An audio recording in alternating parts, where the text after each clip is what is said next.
verse 18, I believe 22, I believe 24, if my feeble mind serves. That's right. I just want to read about 4 of those verses, and then I'll leave you alone for the day and let you go and celebrate Father's Day. Amen. Yeah. Verse 24, and I believe the final verse is verse 27. To all the teachers in the room, educators, and those who are astute about reading context and all of that, forgive me today if I don't meet your normal standard of what it should be. It's intentional. Amen. Amen. Listen, not intentionally to insult you, but intentionally just to get to the point. Amen. I don't want nobody to take that around. Amen. Watch this. Verse 18. Mark chapter 9. Mark chapter 9, verse 18. To all our pastors in the room, God bless you. Thank you for your presence in this room as well. Verse 18. First verse. Whenever it sees him, it throws him to the ground. He foams at the mouth, gashes his teeth, and become red. I asked your disciples to drive out the spirit, but they could not. Verse 22. Jesus asks, verse 22. It has often thrown him into the fire or water to kill him. But if you can do anything, take pity on us and help us. Verse 24. Immediately the boy's father exclaimed, I do believe. Help me overcome my unbelief. Verse 27. But Jesus took him by the hand and lifted him up to his feet.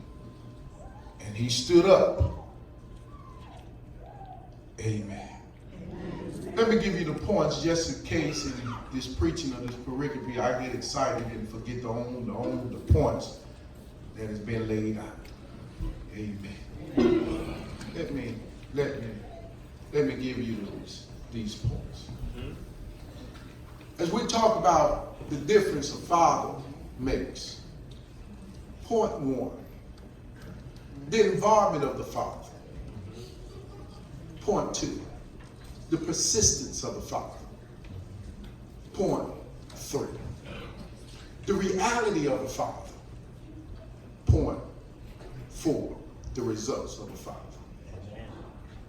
Let's start this conversation possibly the same way the story introduced the conversation that is taking place now, what you and I know to be at the bottom of Mount Transfiguration.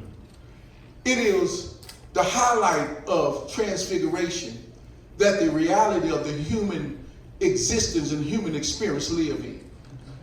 It is always that we live in the highlight that there's a God that created everything that is awesome and great and give us wonderful experiences that we can pretty much explain or articulate with our minds, that there are things that have happened that is so phenomenal that you can't find the right words to experience it or to explain it, should I say. Watch this, that when you and I live in this human experience, it's always those great and grand experiences. But then there's always those low and let down experiences that really grasps our reality of this human experience that you and I live in. And when Jesus comes from Mount Transfiguration, he brings with him 3 excited disciples who experienced the great and the grand, and who was not ready to return to the reality. But the great and grand happens in intervals of life. But the low and the let down lives in a consistent experience of life. And Jesus, who's trying to bring them back to the reality of the fact that we don't live on mountains and we don't live in our great and grand experiences. We celebrate them. We're happy to have them. But at the same time, we live in the reality of knowing that life will not be great and grand every day, and everything is not going to go according to the way you want it or you wish. He walks them back in to the reality of what the other 9 disciples are experiencing with a crowd of people, with the teachers of the law, with the religious community, and with a father who has a crippling and consistent issue with his son. He walks them back in because he wants them to know that though we experience the height of these things, that the reality of where we live is that we live in that the day is a great and grand day. We would celebrate fathers. We would talk about father. We'll commemorate fathers. We'll celebrate everything. But we will often forget that of those moments when we had to live in the low and the let down experiences of fathers. My God. Can I help you in this room? That when Jesus walks in, there's an argument and a conversation that is going on. It is the argument and conversation in terms of how do I get help for my son, or can I just say for our children? Yeah. How can this world, how can religion, how can education, how can the people in the community, how can the village help my son get better and be delivered from the issues that he's been dealing with since he was a little boy? Is that not the reality of the question that we all must confront ourselves with on a consistent basis? That we live in a community that has religion. We live in a community that has God experiences, that has education, that has socialization. We live in a community of the village that is around us, but yet it still appears that when we look around, that our children, our sons and daughters are not getting better, and parenting seems like it has taken a vacation, and we're living in a reality where teachers are stressed and they can't even reach your children because you ain't trying to reach them at home. It's almost making them impossible for them to reach them at school. And when you bring them to the religious community, they're disconnected and despondent in terms of religion, all because of who you've been, how you've been in the front of them. And now they don't even hear God because it doesn't seem like God works for you, less known them. He walks them into an experience. And it's an argument that's going on.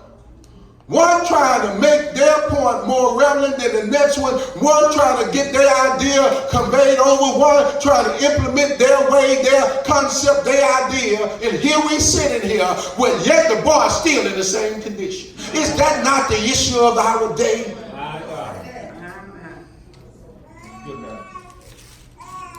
And maybe the solution that lurks underneath the solution that others are proposing, that maybe if we go back to basics and start where God started. Yeah. He gives children to parents. Yeah. He gives children to fathers and mothers. Yeah. And maybe we can break some of this stuff and break some of these behavior patterns and break some of these generational curses that is upon them and their experiences. If we go back and we begin to address life at its basic point. You know, we're so busy in our advancement and we're so busy in our technology and we're trying to cure it in terms of advancement, and we're forgetting that the advancement that does not have a foundation of a real solution ain't nothing but an advancement of something that makes you look good, but at the same time you got the same problems and issues. Yes, sir. My children leave the house looking better than I ever looked. My children don't even know what a bus experience is except somebody gave it to them every 9 days. My children don't know how to walk. They don't have with the necessity of walking miles to school or having to walk to the store or pretty much walk anywhere except they want to.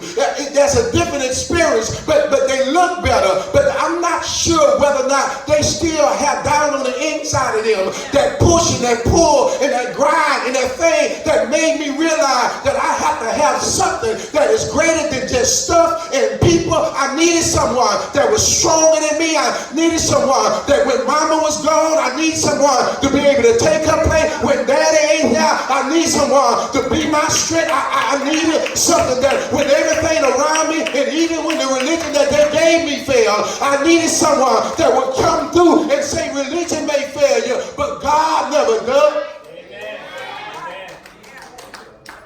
And I thank God for a father experience. Can I help you in this room? Joe David Dasper didn't get a whole lot of kudos from me when he was raising me and parenting me. Because no children want to be parented and definitely don't want to be corrected and definitely don't want restrictions. I didn't want them then because I didn't realize well it was being implemented and why they was necessary.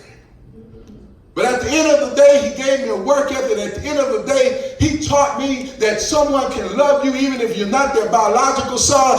He taught me that someone will be there for you when no one else is there. He taught me how to get up, take care of your family, make sure your children eat. He taught me how to be a man. He taught me how to give of myself when I didn't want to. He taught me that don't put yourself first in line. Put the people that God has assigned you over first in line. He taught me how to be the man and taught me what fathering and parenting is all about.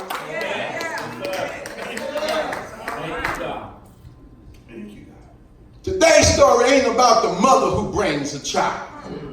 It's not the Syrophoenician woman. It's not the widow named. No, it's the father who leads and brings his son because his son has a condition that has been part of his experience since he was a little boy. And there's no hope and there's no help for him. But listen here, but yes, that's a father that is involved. And maybe we'll break some of the stuff in the behavior patterns. Maybe we'll break some of the generational stuff that if fathers would just get involved, that you would show up, be a part of what they're going through, be a part of their life. You don't, can I help you? And I got to address this. I really don't want to address it. I wanted to stay away from it, but I got to address it because I told you something about going to the basics. Remember, the basics is always a man and a woman that produce a child. There's a father and a mother. And the last time I checked, and if my mind doesn't slip me and it served me right, that I read in terms of that if you honor your father and your mother, your days shall be prolonged. That if you obey your parents, that's where the blessing is. Can I help you in this room? And watch this, sisters, you're not going to like this. Because all too many times, because you and the man couldn't make it, now you're trying to distort and you're trying to destroy the character of their father, not realizing that they need their father even though you may not need your husband. They need their father even though you may not know him, like him anymore, love him no more, respect him anymore. But it's not in your right to take away from them a father experience all because you no longer have the love experience with the father. Last time I checked, he that ordained, he that created, gave both father and mother to the child experience. And you ain't greater than God, you're not smarter than God, you're not wiser than God, so you need to leave that alone and let God who knows. Don't get mad because I know some of you pull his father that is in the Lord. Well, you married a man out of the Lord. You married a man that had the habits. You married a man that was crazy. You married a man that was cheater. You married a man, and if you didn't marry him, you had children with him. So God didn't choose that father. You chose that man, and God just ordained to make it a father. So don't get mad because the father is not measuring up in terms of what you want him to be, because it was your choice. You chose who would be, and he chose who would be the mother. I say that for Mother's Day as well, so that people won't say that pastor is being chauvinistic. No, it falls on both sides. Yeah. Learn how that when you don't love each other no more, when you don't think you love each other no more, or when you can't work it out, keep on remaining and respecting and honor the fact that God has so ordained their blessing, or ordained their longevity tied to their relationship with their parents. The father is necessary and needed. The father makes a difference in their experience. And is anybody in here that can shout and say, I don't need a daddy? I just wonder, can I dig underneath your DNA? Can I dig underneath your psyche? Can I really deal with your emotion today? Can we diagnose you and let me see exactly who you are? Because there's no one in the human experience that don't need a father or a mother to make it in this world. You may be an android, maybe you're a robot, maybe you're an alien, but everything in the human experience need both father and mother based upon the Creator. And your argument with me today, your argument would be the one who created you and them. But fathers, you must be present. You must be involved. You must be willing to be involved in the situation, whether it's good or bad. I'm learning in my old age that I don't get the right to act at the level of my children. Wow. I don't get to do what they do in response to me. Because if I do, then it may suggest that we're all at the same level, and we're all at the same emotional development, and we're all at the same level of knowledge and wisdom. And if I act like them, then the question would be, why do they need me to help them to become more of what they already are? So fathers must intentionally be the mature one, must intentionally be the one that continue the connection, continue the love, continue being strength. Even when, listen, you don't have the right as a father to ever walk away based upon nothing they do. And the one reason, let me give you the first reason. The first reason is because God never walks away from you.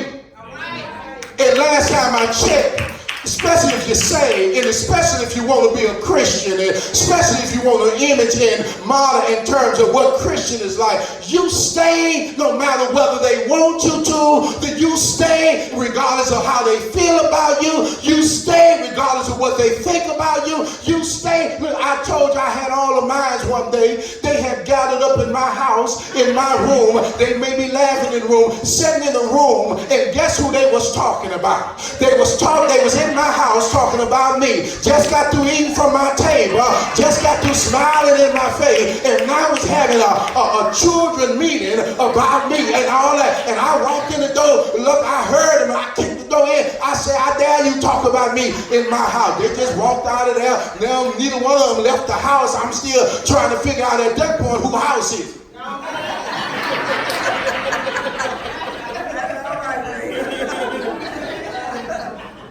But I couldn't put neither one of them out. Even though my emotion said, you ought to just put them out of here. I want to say, go find your another daddy. That's true. But I had to lick my little wounds and kept on operating in my position as a father. Let me help you in this room. Father must be involved. Don't get mad when mothers devalue your participation when it's none. I hope I can get away with this word. You're non-participatory. When you're not, no, doctor can't get away with. Okay. Y'all just let me make up a word today. Can I just break it down? When you're not there. When you're not involved, when you're not willing, when you're not sacrificing, when you're not willing to give up, when you need to be a baby and they need to take care of you more than you need to take care of them. Don't get mad when your position as a father is devalued. Enough of that point right there. Amen. I don't want the brothers to get mad at me today. You know what I mean? Can't fight all of them. I just be asking ladies, can y'all help me today? Just let me get to the car. I can run real good. Watch this right here. But another thing that you notice that when the Father comes, it is him who brings his son. It is him bring him, and he brings him not this time to the social community. And he doesn't bring them to the education community. And neither does he really bring them in what we call at that considered the time, the religious community that was in place. It was broken. And watch this. This is a word for the church. That when fathers bring their sons and daughters, you need to be an option that can help and not hinder. You need to be a viable option. Don't argue about that the church is essential and necessary. That when men and women bring their sons and daughters, but you choose not to be involved. You choose not to be able to embrace them. You choose not to pray for them. You choose not to sacrifice and give up a few meals so that you can pray somebody's son, somebody's daughter through, even though they're not yours. You must be a viable option and not just another option. If you want God religion to be part of your religion, because wherever God is not, it's just religion. Where God is, it's God's religion. And it moves powerfully, and it makes a difference, and it brings deliverance, and it changes lives, and it keeps family together. You need to be the Bible option, just not another option. And when the Father brought his son to them, they just became another option. Wow. Religious community was just another option. The Sadducees was just another option. Even down to the disciples who had no power and didn't know how. They had it, but they didn't know how to access nor use it or cause it to be. So it just became another option. The church must seek not just to be another option in the Father experience. Amen. Woo! Amen. He brought them to the church, the disciples. Brought it to the religious community, those who was the keepers of the law. He brought it to the teachers, those that educated them. And he brought it to the community, those that were surrounding, those that were part of his experience. And yet the end results was the same, all because neither had made Christ or did the necessary thing to be able to give access to a Christ that can change. I'm saying this, and I want to make it clear. Father, it's not enough just to show up in church with your children. Amen. But you must engage God in worship to be able to make the difference in your children. You must experience God so that when you leave here, you leave with a peace of God that is able to bring about peace in your family. So the Father, who religious community failed, the church, representative of the disciples, failed. Listen, the teaching community failed and the village failed. His son is in the same predicament, but watch what the Father, he's not through. And that's why I want to talk about the persistence of the Father. The Father who comes and asks, and I know me and you got to really get this because you and I know that it's hard for us to act and to beg and to come and plead. It's not in our DNA to be able to do that. Sometimes that it attacks our ego. It's smaller in terms of who we are in terms of strength. You muster up enough courage to ask one time, and when you turn down or you don't get the result, or it turns into an argument or turn into a fight, you be walking away feeling like I don't want to deal with that stuff no more. But when it's your son, when it's your child, when it's your daughter, it's too important for you to walk away just because there's a dilemma or there's a delay in what you're asking for. And so fathers must choose to be persistent. If I don't get it here, then I'm going somewhere else. If they can't help it, then I'm going to find someone else that can. If I didn't ask the right person that time, I'm going to ask somebody else until I get the right person. And the man saw Jesus coming down from Mount Transfiguration. I don't know whether the glow was still present. I don't know, or just the fact that his name. That's something right there. That his name. That when the crowd began to say, Jesus is coming down, the men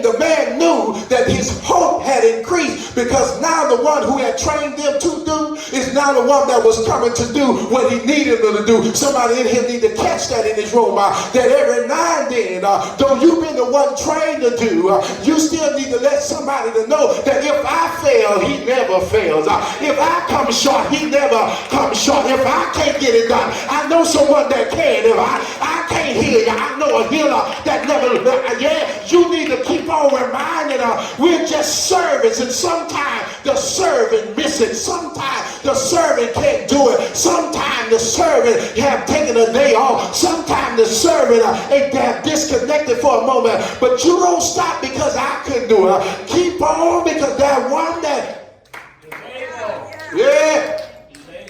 let me help you and get you out of here at the same time. So the persistence of the Father's turned down, but he keep on coming. He keep on asking until he asks the right one. He's persistent no matter what the argument is. He's persistent no matter how long the problem been persistent. And that's what we got to learn, that sometimes as fathers we get frustrated. We want to throw in the towel. Sometimes you got to stay when you don't want to stay. Sometimes you got to deal with what you don't want to deal with. Sometimes you got to take what you don't want to take. Sometimes you got to live through what you don't want to live through. Sometimes you got to handle stuff you don't want to handle. You must be persistent no matter what the problem is, or no matter how long the problem persists. Woo. That's enough right there for that. But let's deal with the reality of the Father. He comes and he asks again. And even after asking again, it appears that God is Jesus raising questions. He posed, if you can. Jesus says, if I can. As if, according to NIV narrative, as if Jesus was shocked. As if he was asking him, was he capable of handling this small problem? Wait a minute, I need to do that in there, and that's not to minimize the problem, because it was momentous to the Father, but it was minute to the Christ. And until you and I can change in our mind what is momentous to us is minute to the Father, then we're always delayed coming. When you recognize what is great in your eyes is small in his eyes, what is hard for you is easy for him. Jeremiah raised the question, is there anything too hard for God? The reply comes back, no, never. Is there any balm in Gilead? Yes. God can heal a sick soul. Is it anything? No.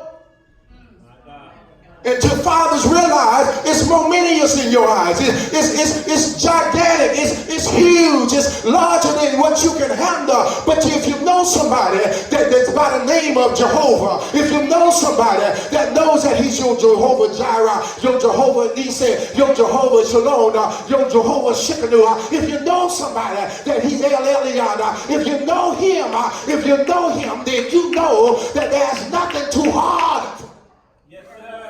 Matter of fact, you can't say God and hard in the same sentences, because if you say God, then hard is not an issue. Yeah. And just because it press you doesn't mean that it press him. Just because it's hard for you doesn't mean that it's hard for him. And so I only say that to speak to your faith. Because that's what needs to be spoken to. That oftentimes the reason why we won't ask God, we don't ask God, we delay asking God, or either we come hesitant, scared to ask God, or as if we're afraid, as if it's because it's so complicated to you and so difficult for you and so large for you that you think God has the same problem you have. But you got to keep on reminding yourself, you've only been made in his likeness and image, but he's the one. Yeah. Y'all don't know I'm about to shout in this room. I'm just trying to keep cool, calm, and collect so I can get these few points out of the way and get us on out of here. Watch this right here. Because he is. Yeah. Moses said, who? I'm going to do something greater than what I can get done. Who shall I say? He said, tell him I am. That I am. I am everything that you would ever need. I am everything that can handle anything that you ever did. I am. Woo. That I am, Moses. That's what he told him to tell him. Let them know that, watch this, and I keep on reminding people, one of the reasons why God remains to be invisible to you and I is because when anything becomes visible, it becomes limited. And so God chooses not to be manifest so that he's never limited. He's always the unlimited possibility. He's always the unseen help that you don't know. He's always the unseen power that you haven't experienced yet. He's always the unseen example that haven't yet. I thank God for his unseenness.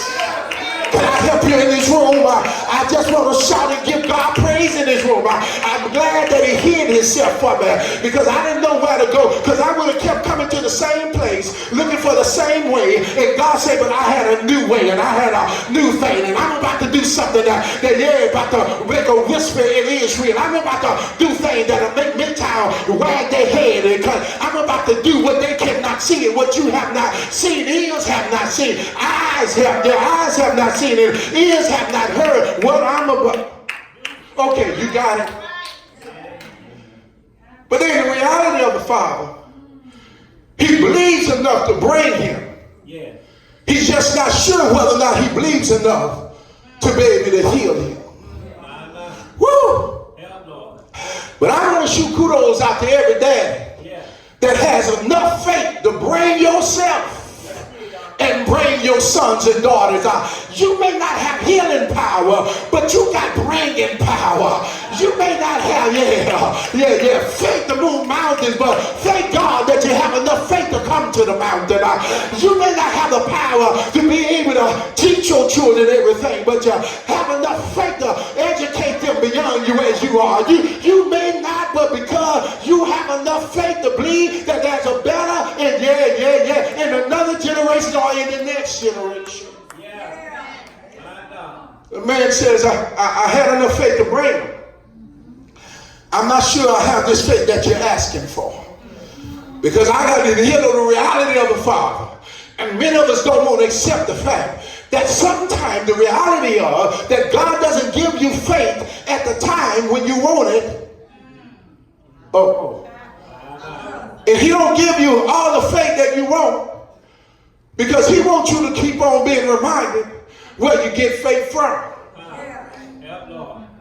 See, had he gave the Father all the faith that he needed to heal his son, he would have never left his house. If he gave his son the Father all the faith he needed to heal his son, he would have never encountered the fact that religion can help you so far, but it can't help you all the way. That disciples in church can get you grossly in the right position, but sometimes they can't give you the right power. Had he not known, he'd understand that educate him can advance him and teach him and make him aware of some things, but it may not be able to cure him of some things. And so God gave him enough faith that he will walk down to Transfiguration and bring his son in the condition that he was in. And when nobody else could help him, now he understood that his faith was about to leap and grow. It was about to leap beyond the education. It was about to leap beyond the community. It was about to leap beyond the church. It was about to leap beyond religion. And it was about to leap into the arms of God and say, God, I believe, but help my unbelief. And the only way God helps our unbelief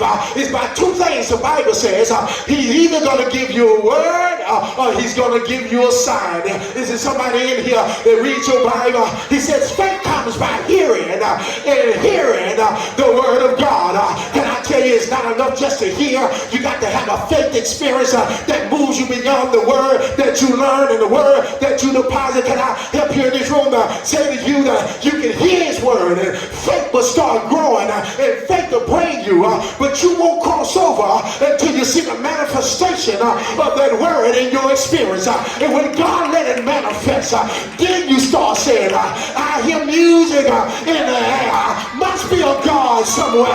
Then when you start saying, there's nothing too hard for him, then when you start saying, nothing is impossible, then when you start believing, no mountain too high, no valley too wide, too low, no river too wide, then when you start proclaiming in here, God specializes in things impossible. He can do what no other power can do. Is there anybody in here that know that he can? Any father in here know that he can? I'm through. Thank you, God, for the presence of the Father in my life. John L. Glasgow, it's right that I conclude with him, because much of what I experienced is because of him. I learned devotion from him. He made us pray every night. He made us get on our knees. He made us pray at the table even when we were super hungry. For Christmas, we couldn't open toys before we thanked the Lord for the toys that was under the tree. And watch it, he prayed before we prayed. It was nothing for us to get up in the morning and find him in the living room, bow before the chair in the living room, bowed on his knees and praying every day, reading the scripture. 70-some years old, headed to 80, and John L. Glasgow could still quote the whole 42 of Isaiah, and I'd be looking at him and say, Pop, I can't even get past the first 4 verses, and I have to start stumbling. He could quote it all. Amen. Had about 4 or 5 places in the Bible. Yeah! I would be remorse in this room, not to celebrate one who propped me up so I can get what I needed to get where I was going. Thank you. Y'all look at the results of the Father. All of us in here are the results of the Father. Amen. Either his environment, well, I guess I'm back at this word again, or his non-environment. Either one.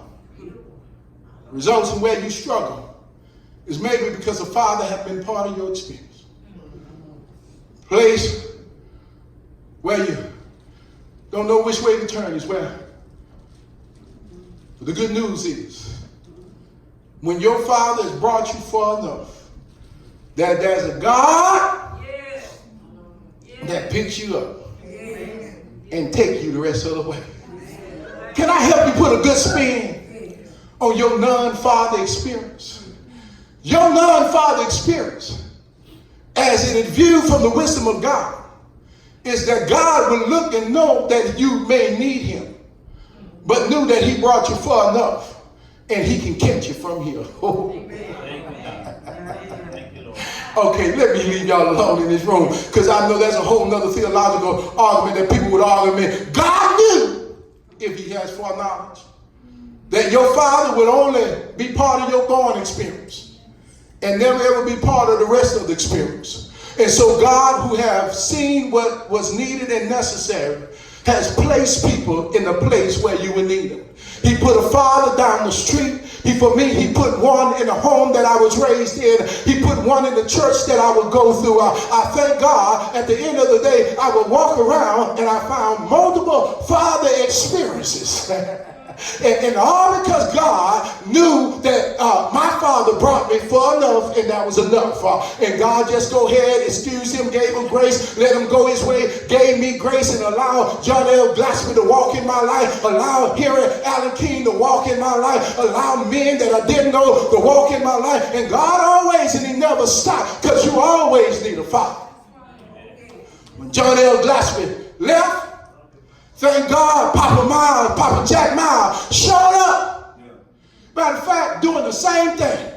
Reading scripture and praying prayers and speaking good words over my life. I thank God that God never leaves you and I without a father. And he's just trying to remind you and I that I'm the everlasting Father. Wait a minute. I'm closing on that. I'm the everlasting Father. Can I tell you, no matter how bad it gets, keep on trusting your Father. I don't care how down you may be. Keep on trusting your Father. Pastor, why you say that? Do you know that to be true? Can I suggest to you, I'm learning that I ain't always been able to trust him. I ain't always, when I go through certain things, sometimes when I cry out, Father, I stretch my hands to thee.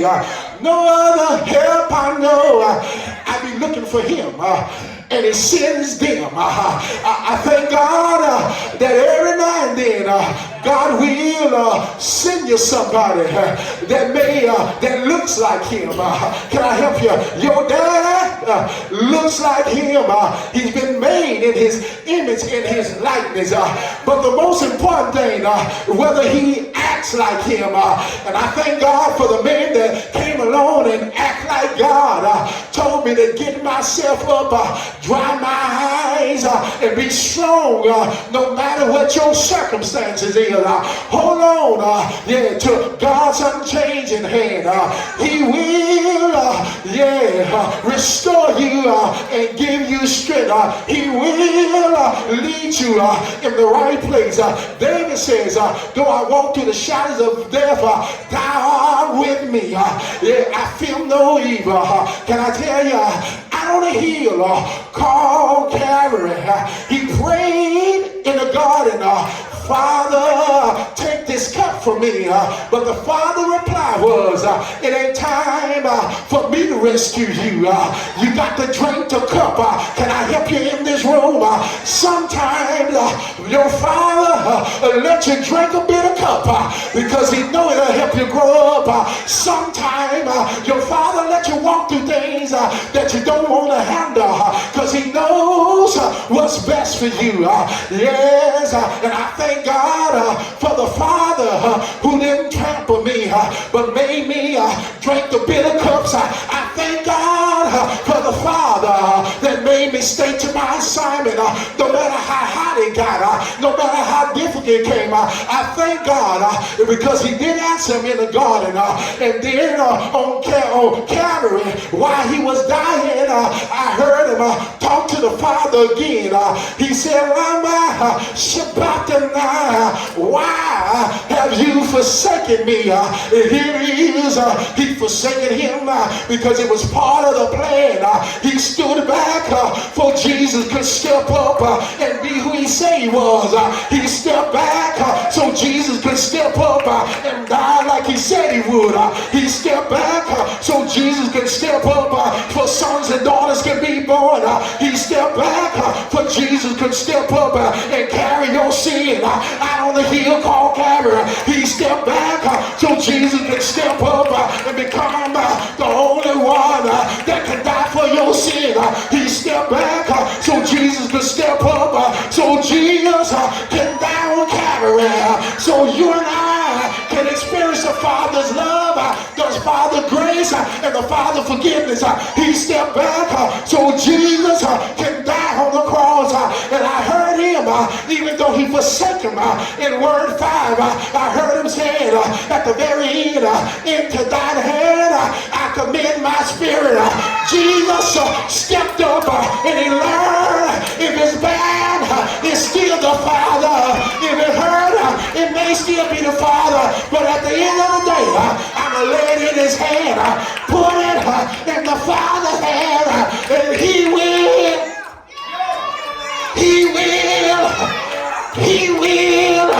turn it around. He will make the difference. He will grow you up. He will raise you up. And bright early Sunday morning, the Father lift him up. And because he was going to lift him up, he can take the boy and lift him up. I'm through this morning, but shout hallelujah to God be the glory for the things he have done. He done it through our fathers. He done it. Thank God for your.